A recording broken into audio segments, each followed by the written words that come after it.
tous, bienvenue dans ce Trendstalk. Nous allons parler aujourd'hui, en cette fin d'année, d'un enjeu qui reste majeur, celui de la transition énergétique, d'un enjeu qui reste au cœur des préoccupations malgré la défense, malgré d'autres préoccupations qui prennent parfois le dessus. On reçoit pour en parler Henri Tonard, qui est CEO de Reno Energy. Alors vous allez nous expliquer un peu les services précis que vous offrez, mais qui vont justement dans le sens de contribuer à rénover le bâti, notamment en perspective de la décarbonation. Vous venez d'un autre secteur, vous êtes arrivé à la tête de l'entreprise en 2023. Alors, quelles sont vos premières impressions ? Très très positif. Donc je suis dans une dynamique hyper positive puisque nous avons ici eu un conseil d'administration la semaine dernière. Donc la société se porte très bien. On est arrivé avec une société qui représentait de l'ordre de 35 millions d'euros de chiffre d'affaires. Donc on va clôturer ici à 60 millions d'euros. On a un budget à 75 millions d'euros.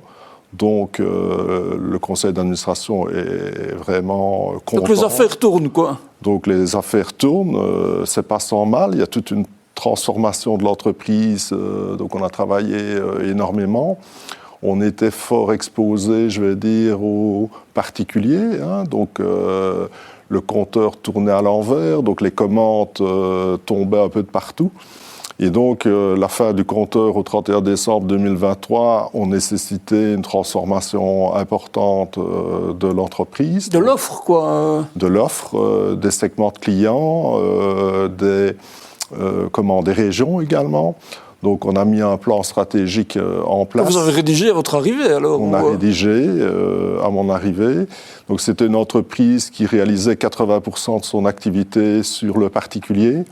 Aujourd'hui, l'entreprise est allée vers d'autres segments de clients, le secteur public, les entreprises, et le budget 2026 et le réalisé 25 également. On a réalisé 80% de notre chiffre d'affaires dans les entreprises et le gouvernement, ce qui est assez remarquable. Mais c'est une bonne nouvelle ou pas ? Ou est-ce que ça veut dire que les particuliers ont un peu du mal face à cette révolution nécessaire ? C'est une très bonne nouvelle. Donc, les particuliers restent un segment de clients très stratégique pour Reno. Mais j'ai toujours été, comme par le passé, sensible aux risques systémiques. Et pour pouvoir pérenniser l'entreprise, il fallait d'autres segments de clients. Les clients particuliers ont beaucoup de régulations derrière. Donc, ce sont des marchés qui varient fortement d'une année à l'autre. Et donc, je cherchais plus de stabilité au niveau de l'entreprise. Et là, le secteur des entreprises et du public est stable. Donc, grâce à mon passé, j'ai pu répondre à pas mal de cahiers des charges. Donc, on a remporté beaucoup de cahiers des charges et ça nous a permis de transformer l'entreprise vers ces segments. Et alors, ça veut dire quoi ? Vous offrez quel type de service ? Là aussi, vous avez élargi la palette, si je m'abuse. Oui, donc je trouvais que d'être un installateur était quand même assez réducteur par rapport à la complexité de l'énergie. Donc, on s'est positionné comme un simplificateur de l'énergie. Donc, on devient plus une société de services en énergie. Donc, ça va... Donc, on vient vous dire, voilà, moi, j'aimerais que mon bâtiment réponde à tels objectifs et vous faites quelque part la feuille de route, quoi. Donc, un bel exemple, ce sont les dossiers Renowatt, qui est un programme développé par la région wallonne. Renowatt dépend de Wallonie Entreprendre. Donc, ce sont des marchés où on s'engage sur une performance énergétique. Donc, on trace l'énergie consommée avant les transformations, on propose un design, on réalise le build, après les travaux, on regarde l'énergie, consommer. Il y a une pénalité si on n'atteint pas les objectifs. Et donc là, on est vraiment dans le cycle de A à Z. Donc, c'est l'installation n'est qu'une partie du cycle. Qu'une partie. Alors là, on réalise l'étude, le design, et puis même la maintenance sur plusieurs années pour que ces bâtiments ne soient pas énergivores. Donc ça fidélise quelque part le rapport au client. Exactement. J'imagine aussi du coup que ça permet d'atteindre des objectifs, donc d'affiner si besoin. Oui, donc on a des relations à plus long terme, ce ne sont pas des one-shot là. Et donc, on est en support d'autres entreprises, des grosses entreprises industrielles qui doivent décarboner leur industrie faute de délocalisation, nous demandent également des conseils. Donc là aussi, vous pouvez intervenir. Donc dans là, des cas comme ça, on intervient. Pour l'instant, on est en train de réaliser un projet de 17 mégas d'installation solaire sur carport à 6 mètres de haut, avec une batterie industrielle. On va jusqu'à négocier ou conseiller le client sur le choix de son fournisseur d'énergie. Donc là, on est vraiment... oui, donc c'est un all-inclusive, j'oserais dire, oui. où à la fois sur les sources d'énergie, les capacités, tout ça, vous le Donc on a les compétences en ouais. interne maintenant pour réaliser. Et donc ce sont de très beaux projets, très valorisants, où on peut aider du passage de fours à gaz vers des fours qui tournent à l'électricité. Est-ce que ça veut dire aussi que ça permet d'éviter des bulles ou peut-être des engouements passagers sur certaines sources pour pouvoir en offrir d'autres? Parce que ça aussi, on a vu qu'il y avait quand même le photovoltaïque à un moment ou d'autres qui bénéficient soit d'un effet domaine, soit d'une mode. C'est peut-être pas le mot, mais ça aussi, j'imagine, ça permet de vous adapter, en fait. Oui, parce que nous ne sommes pas dogmatiques par rapport au solaire. Nous croyons beaucoup à l'énergie nucléaire, donc c'est un sujet complémentaire à nos solutions. Mais avant tout ça, il faut essayer de réduire l'énergie consommée. L'efficacité, l'efficacité. Ouais.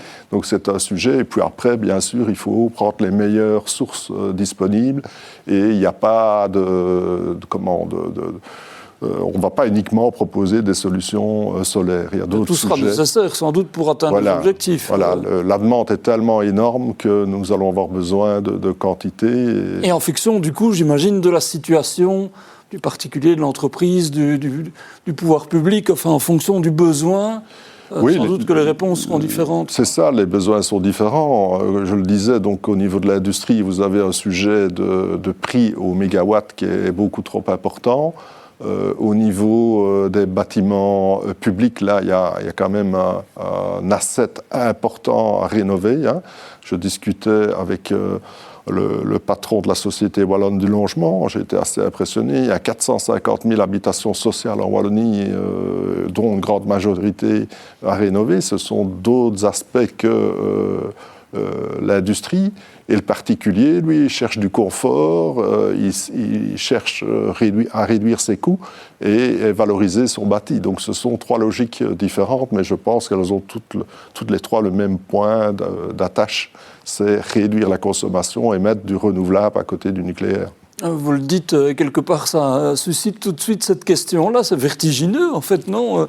Quand vous dites le nombre de bâtis à rénover, on sait qu'en Wallonie, singulièrement, le niveau de performance énergétique des bâtiments n'est pas formidable. C'est un chantier gigantesque, non ? Oui, c'est une très bonne question, Monsieur Mouton. Vous la posez vous-même, parfois. Je pense qu'il faut adresser cette problématique de la transition énergétique dans le temps. Ce n'est pas un sujet qu'on va aborder en plusieurs années. Ça va prendre des années de transformation, de rénovation, et ce qui rend également la structure et le projet de transition très excitant et ambitieux. On ne va pas disparaître du jour au lendemain. Il y a pour des années de transformation. Il faut voir dans ce laps de temps cette transition énergétique. C'est ça, donc je suis un particulier ou je suis un responsable d'entreprise, je fais appel à vos services. À la limite, on va échelonner les choses, on va se dire quels sont les objectifs temporaires, intermédiaires qu'on se fixe. Il faut le voir comme ça, en fait. Oui, exactement. Je pense qu'il y a le souci du financement qui reste un grand débat dans la transition énergétique, et que ce soit chez le particulier ou au niveau de l'entreprise, il faut phaser ces investissements. De croire que d'une baguette magique, on va transformer la totalité des bâtiments, c'est peut-être possible, ou certains peuvent le faire, mais la majorité ne pourront pas le faire. Donc il faut phaser ces investissements et chercher les sources de financement. Alors, Renault Énergie, vous l'avez dit, vous avez élaboré un plan stratégique. Si je ne me trompe pas, il y a aussi des des levées de fonds qui accompagnent ça, en tout cas une ambition réelle qui est là. Ça se passe comment? Donc derrière les 2 années très actives de transformation de l'entreprise, donc ici au mois de septembre, nous avons fait une levée de fonds de 10 millions d'euros, ce qui donne un potentiel 5 fois supérieur d'investissement.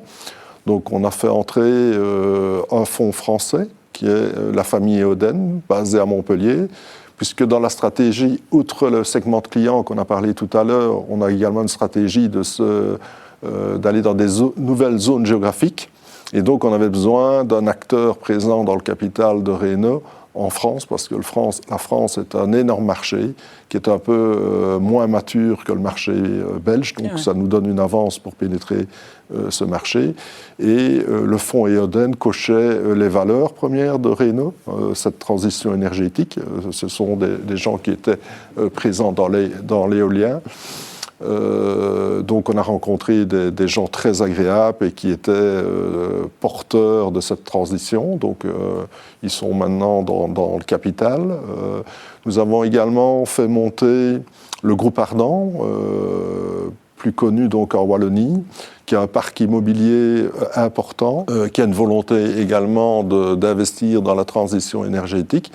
On cherchait des fonds, plutôt des family office, qui n'étaient pas là pour quelques années et puis disparaître derrière. C'était des fonds qui sont là pour durer. Il n'y a aucune date de sortie ou quoi que ce soit. Et comme la transition va durer des années, on cherchait également des investisseurs qui avaient la même stratégie que nous. C'est une ambition partagée quelque part. Enfin, vous retrouvez sur le fond de l'objectif. Oui, oui. Alors on est très fiers aussi, il y a Bruno van der Schuren, qui est un peu monsieur énergie en Belgique, qui a augmenté sa participation dans le capital. Donc c'est très important, nous, le comité de direction, de l'avoir à côté de nous. Il nous conseille fréquemment sur nos choix stratégiques. C'est vraiment un plus au niveau du conseil d'administration et au niveau de l'actionnariat. Il y a Axel Knof, la famille Knof, qui est montée également, qui a racheté des parts de certains exécutifs. Et donc, Noshak s'est retiré, avait réalisé son objectif du passage de start-up à une petite PME qui maintenant veut devenir une industrie. Donc, eux se sont retirés. Et je suis également monté dans le capital avec, à côté de Clément Neckart, qui était l'ancien CEO. Et Patrick Renard également. Donc on a un peu restructuré l'actionnariat pour porter le projet et passer dans une phase supérieure d'industrialisation. Quand vous dites passer d'une PME à une industrie ou une petite industrie, ça veut dire quoi? Qu'est-ce que c'est quoi le chemin, la balise vers ça? On avait toute une série d'entreprises qui travaillaient plutôt en silo. Donc la première phase a été de consolider l'entièreté des entreprises. Elles souffraient également d'un manque de gouvernance. Donc on a remis pas mal de gouvernance. On a dû aller chercher des profils plus hauts pour adresser des marchés plus complexes. Et donc, la taille aussi, que ce soit en termes de personnel et en termes de chiffre d'affaires, avec l'ambition que l'on a, on s'est armé pour passer dans une phase plus industrialisée. Ça veut dire un objectif, vous avez un objectif chiffré, enfin, je pense que ça se dit comme ça, mais... Oui, comme on a un objectif entre 150 et 200 millions d'euros, avec d'une part une croissance organique et une croissance par acquisition répartie à 50-50. Donc quoi, c'est à quel... Donc on a un plan sur 5 ans. Voilà, on a déjà pas mal avancé dans notre plan. Comme je le disais, on a déjà transformé au niveau des segments de clients. Donc on a acquis une entreprise dans le nord de la France, à Valenciennes. Donc on a également repris les 2 structures solaires d'Engie et de Total. Donc on a racheté Sungevity. On a également racheté la partie solaire de Total.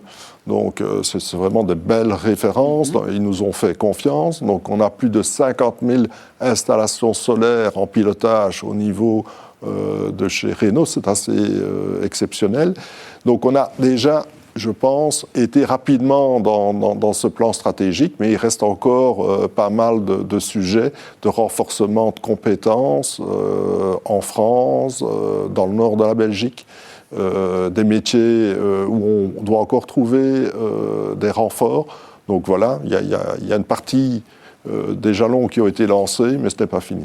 Vous l'avez dit, le nord de la Belgique et la France, ces deux territoires qui vont être cruciaux pour vous ces prochaines années. Oui, donc on a. Vous avez dit que c'est pas assez mature en France, c'est pas aussi mature. Ça veut dire qu'il y a encore plus à faire ou Oui, donc on trouve que la Wallonie est un peu petite, donc c'est un marché où il faut quand même avoir une certaine taille. Taille critique pour être.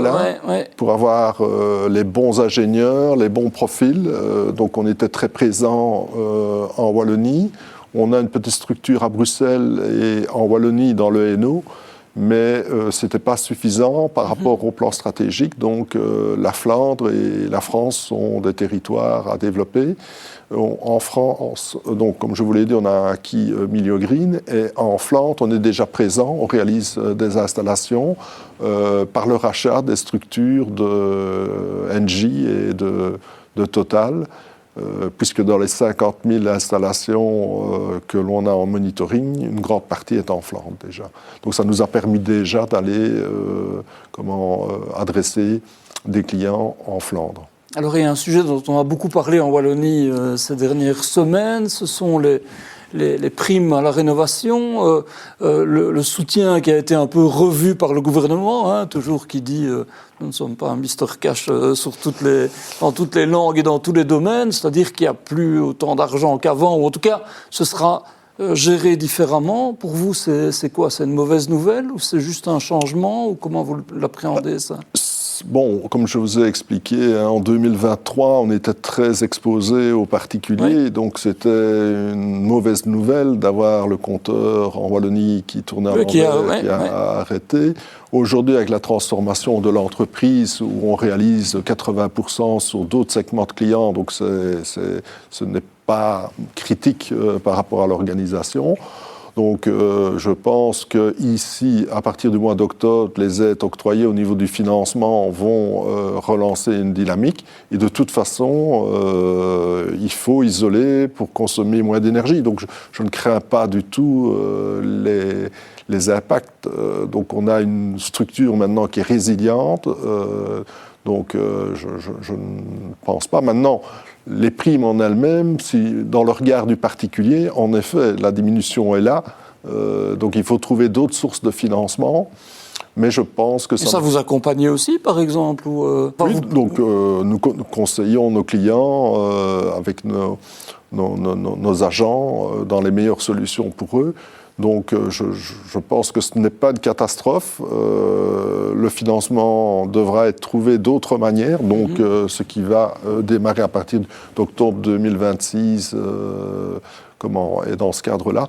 Non, je suis assez positif. Je ne vois pas quand même trop d'impact. Parce que vous avez dit le chantier est gigantesque, donc ça veut dire qu'il faudra qu'on mobilise de l'argent. Oui. Est-ce que, je pose la question qui est un peu bête, mais on parle beaucoup des priorités en matière de défense. Aujourd'hui, l'Union européenne vient de dégager des sommes considérables pour venir en appui à l'Ukraine. Enfin, on sent parfois que les priorités sont peut-être ailleurs.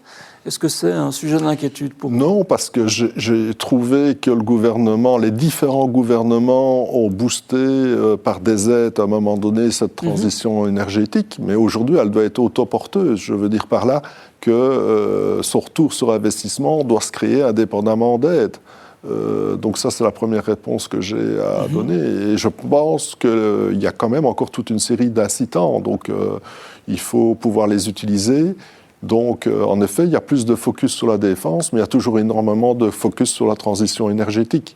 Et l'Europe n'a rien abandonné dans ce cadre-là. Oui, c'est ça, donc, contrairement à ce qu'on peut croire ou entendre par moment, parce qu'on parle de simplification administrative ou de contraintes moins importantes, mais ça ne cache pas, en fait, un recul dans le domaine. Je trouve que les entreprises montent en maturité là-dessus, et je trouve qu'elles sont de plus en plus sensibles, indépendamment des effets d'annonce que l'on a à droite ou à gauche. Donc voilà, je pense que c'est toujours un des sujets importants au niveau des entreprises comme des particuliers, cette transition énergétique. Est-ce que les entreprises, justement, ont un rôle de levier à la fois, vous l'avez dit, dans votre segment, vous avez réorienté, élargi, notamment vers le domaine des entreprises, mais est-ce qu'elles peuvent aussi supporter, par exemple, parce que c'est à la fois une contrainte et une opportunité, je présume. Donc, oui, oui. Mais pour nous, c'est une excellente question. Je pense que la recherche et le développement est toujours boosté par le secteur des entreprises et du public. Donc ça nous donne une force pour attaquer et aider le particulier. Ces segments de clients sont plus sensibles à ces effets d'anticipation. Et donc, je pense que c'est un plus pour le particulier, en effet. Parce que, par exemple, aussi, vous avez dit la Société wallonne de logements sociaux, par exemple, c'est un enjeu. Je veux dire, ça, c'est un enjeu public. Il faudra bien que l'argent, là aussi, vienne sans doute des pouvoirs publics pour rénover tout ce bâti-là, voire en construire de nouveaux. Oui, donc c'est la recherche du financement. C'est pas la recherche du retour sur investissement qui est réel, mais c'est de trouver des financiers qui peuvent supporter. Et je pense que dans la transition énergétique, il y a des rendements intéressants pour les financiers. On les trouvera sûrement pour supporter la transformation du bâti public. Alors aujourd'hui, vous employez combien de personnes chez Renault Énergie ? On a plus ou moins 350 personnes. Et donc avec la perspective de croissance, ça veut dire que vous allez... Oui, donc on espère un peu moins que doubler l'effectif. Donc c'est aussi assez porteur. C'est un enjeu pour vous, ça c'est simple, entre guillemets simple. On sait que parfois il y a des pénuries d'emploi dans certains domaines. Est-ce que c'est un enjeu, une difficulté pour vous ou pas ? C'est un enjeu, mais je sens moins de difficultés qu'il y a un certain temps. Il y a des postes qui sont très critiques. L'ingénieur énergicien ou le conducteur de chantier ou le gestionnaire de chantier, ce sont des postes qui ne sont pas faciles à trouver. Et quand on voit la taille de la rénovation, c'est un sujet. Ici, on a rempli nos carnets de commandes, donc on a plus ou moins 85 millions d'euros de carnets de commandes. Et j'espère même que dans les derniers jours, on puisse avoir 90 millions d'euros. Mais il faut trouver des bons conducteurs de chantier, des bons gestionnaires pour piloter tous ces projets-là. Pour moi, ça va être un défi d'excellence au sein de Renault. Et ça, ce sont des postes qui sont plus difficiles à trouver. Mais je sens quand même moins de pression les derniers mois sur les personnes disponibles sur le marché. Ça veut dire qu'il y a un travail qui se fait avec des universités, des centres de formation. Vous faites des choses en interne. Comment ça se passe en fait ? Oui, donc on a un service de recrutement. Il y a également beaucoup de bouche à oreille aussi. C'est les meilleurs recrutements. Donc, il y a des centres de formation, comme par exemple les électriciens, ce sont des profils qu'on recherche aussi. Mais je sens il y a un an d'ici, on avait beaucoup plus de mal à recruter. Il y a une certaine ouverture qui se crée. Alors, parlons un peu de vous. Donc, vous avez une autre vie avant Renault Énergie. C'était dans quel domaine ? J'étais le CFO pendant des années d'NRB, et puis j'ai terminé comme CEO. Donc, j'ai une autre vie. Et qui est une source de quoi ? D'inspiration par rapport à ce que vous faites maintenant ? C'est incroyable comme je retrouve les mêmes défis aujourd'hui dans l'énergie que j'avais dans l'informatique. Nous avions des difficultés pour faire passer les datas entre un client et un data center. Il n'y avait pas de fibre suffisante. C'est exactement les mêmes problèmes que l'on a aujourd'hui avec le réseau électrique. C'est vrai. Nous avions des problèmes de flexibilité au niveau de nos infrastructures. Est arrivé le cloud qui a permis de flexibiliser les infrastructures. Nous sommes dans le même défi. Nous devons trouver les solutions pour flexibiliser l'énergie. On avait des problèmes... On dit souvent que c'est des enjeux majeurs, là aussi. Enfin, je veux dire, mais on trouve les réponses. On a trouvé les réponses. Ouais. Maintenant, il a fallu quelques années pour les trouver. Le stockage... J'avais des soucis, comment stocker intelligemment les datas. Aujourd'hui, le stockage, c'est la batterie, c'est toutes les discussions que l'on a dans la transition énergétique. Donc je retrouve sur ces trois thèmes exactement les défis que j'ai eus il y a 20 ans dans l'informatique. Et avec le même optimisme, quelque part Oui. Ben voilà, ici, je retrouve des valeurs encore au-delà. Donc j'ai 3 petits-enfants et je trouve que si je peux laisser une trace comment à ces jeunes de travailler proprement pour eux, c'est encore un élément de valeur supérieur à ce que j'ai fait pendant toutes ces années. Je m'y retrouve très très bien aujourd'hui. Ça veut dire que dans votre choix et dans votre nouvelle carrière, entendons-nous, il y a une vraie conviction aussi profonde de ce qui doit être fait pour la planète ? Ah oui, oui. L'ensemble des travailleurs de Renault, il y a une culture d'entreprise très forte autour de ce sujet climatique. Donc l'ensemble des travailleurs sont très heureux de travailler dans une entreprise qui aborde ces problèmes à sa petite échelle, bien évidemment. Bien sûr, on ne sait pas, mais c'est vraiment enrichissant de les avoir et très motivant de voir cette volonté de changer les choses. Et ça veut dire quoi ? Ça veut dire là aussi, vous vous dites... dans ce monde parfois un peu fou, mais peut-être que c'est un prisme médiatique, sans doute, qu'il y a des perspectives positives pour le climat ? Oui, oui, moi je pense que tout ça, à un moment donné, avec tous ces efforts réalisés partout, on pourra infléchir la courbe d'augmentation des températures. C'est parce qu'on voit parfois, il y a les accords de Paris, les États-Unis se sont retirés, il y a des COP où on se rend compte que c'est un peu compliqué quand même d'arriver à des accords. Peut-être que c'est la perception, mais on se dit, oui, ça freine quand même un peu, mais sans doute qu'on se trompe alors. Oui, mais Monsieur Mouton, quand on est convaincu, il ne faut jamais lâcher. Il ne faut jamais lâcher. Et ça, je l'ai appris. Et ici, je suis certain qu'il y aura une amélioration et que les générations futures verront l'effort qu'on est en train de faire. En tout cas, nous, tous les travailleurs de Renault, on ne va rien lâcher pour participer à cette transition. Et vous, alors, à titre personnel, c'est en ce sens-là que vous êtes dit, je viens aborder ce défi, quelque part, tout ce dont on a parlé, c'est-à-dire revoir l'actionnariat, redéfinir un peu la stratégie, tout ça, ça s'inscrit quelque part, votre moteur, il est là ? Oui, donc j'ai deux sujets. C'est d'une part, c'est une entreprise qui correspond à mes valeurs, de pouvoir laisser quelque chose. Et d'autre part, il me faut une dynamique de transformation et une dynamique également de croissance, ce que j'ai retrouvé dans l'entreprise. Ici, avec le comité de direction que j'anime, il y a trois sujets importants. Il nous faut de la croissance, il nous faut de l'innovation et il faut aussi, malgré tout, réduire les coûts pour être compétitif.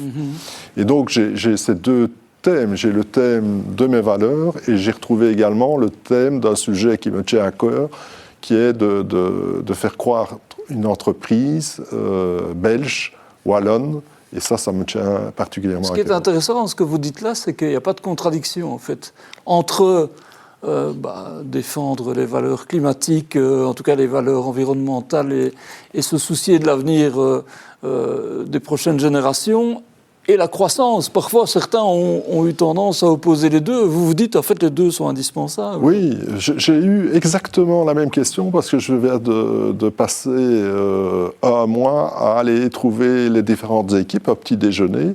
Et certains me disaient, oui, Monsieur Tonard, votre plan, c'est bien, mais est-ce qu'il faut vraiment de la croissance ? Et je pense que oui, malheureusement, il faut de la taille pour pouvoir transformer et pour avoir des bons prix. Et donc, pour avoir cette taille, il faut de la croissance. Et la croissance peut être vertueuse, en l'occurrence. Oui, et en plus, amener les valeurs de transition énergétique, c'est important. Oui, c'est ça. Donc voilà, vous voyez qu'on peut concilier le meilleur des mondes, et vous en êtes sans doute l'incarnation. Vous êtes quel type de manager ? Plutôt genre tenace, plutôt genre... J'essaye d'animer mon équipe, ça c'est important, d'avoir une vision stratégique, ne pas lâcher, maintenant être attentif à ce qui se passe autour de nous pour ne pas être... Beaucoup de résilience et de flexibilité aussi sur les... C'est vrai que tout change tout le temps pour le moment. Donc, Oui, c'est vrai que les décisions doivent être prises beaucoup plus rapidement. Nous avions des délais de 6 mois, voire 1 an. Ici, à chaque mois, je regarde ce qui se passe sur le marché pour réorienter l'entreprise. Donc, bien communiquer aussi, c'est un élément important. Eh bien voilà, vous l'avez fait en partie ici. On est ravis d'ailleurs d'avoir pu partager avec nos téléspectateurs votre vision. Merci à tous d'avoir suivi ce Trends Talk. Suivez bien Reno Énergie, retenez ce nom. Et puis pensez à la transition climatique et énergétique. Elle n'est pas finie, loin de là. À bientôt.